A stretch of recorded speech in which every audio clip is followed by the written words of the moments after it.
This is the Peugeot 508 SW. It's been given a facelift and it is the SW version, like I said, so it's the station wagon, it's the estate version. So anybody in the fleet market or somebody maybe with a big family looking for a big comfortable cruiser might be interested in this. Let's have a look at a few of the things on the outside that really grabbed my attention. The front grille now, I think, looks fantastic. Put that alongside the old model and it really does date the old model a lot. I really like this. Like the bonnet as well, it's a bit more muscular than it used to be. The side profile on this particular car, because it's the high-spec Allure model, it has rear tints and it has the chrome across the top, looks great. And then around the back, well, there's really only so much you can do with the back of an estate anyway. It's not bad looking, it's not exactly, something I'd stand back and admire either, but it's perfectly fine and it kind of blends in nicely with the overall feel of the car. Boot space, let me just show you, because I've got my golf clubs in here, because I don't go anywhere without my golf clubs. So I have my golf bag in here, I have my motorized trolley there, wheels, shoes. I have just bundled this into the back. I haven't been very careful, and there's still a bit of room. If I took my time and took drivers out and put it in strategically, I'd get another bag and another trolley in there, nice and big. So, round to the rear seats, because this is something that one of its competitors, the Superb, really excels in. But at 6 feet tall, I have the front seat in the position that I would drive in, and I'm not struggling for leg room or headroom or shoulder room anywhere in here. Very generous in terms of space.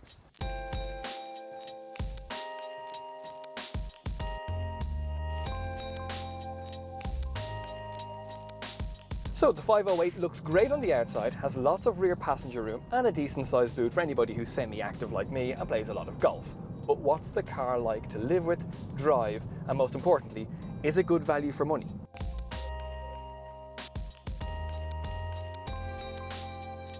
First, let's deal with what the car's like to drive. This has the 2-litre diesel 150 brake horsepower engine. I want to just forget it for a second, because most people will buy the 120 brake horsepower 1.6 litre HDI. It comes in at around €1,600 less than the 2-litre, so if you want to put more money into buying all the goodies, then go for the lower engine. Don't worry about it, you'll still have plenty of power even if it's fully loaded. I've driven it before, it's very nice indeed. This one has the 150 brake horsepower engine. It's the one that I would go for, to be perfectly honest, because once you stick this on a motorway and you put your foot down, you just tend to gather up pace and chew down the miles very rapidly indeed. So that takes us to whether the 508 SW is good value for money or not. Prices begin at under €30,000, so that's a pretty good start. But wait till you hear what you get for €31,580, because that buys you a 1.6 litre diesel Allure model. And it's like being in an episode of the Generation Game with Bruce Forsyth, when everything's flashing in front of my eyes and I'm trying to scramble to remember them all. There's just so many, but let me give it a go. I've got front parking sensors, a reversing camera, Bluetooth cruise control, a multifunction steering wheel, a speed limiter, touchscreen with sat-nav, heated leather seats, keyless entry, dual zone climate control, a USB port for charging my phone, and so on, and so on, and so on.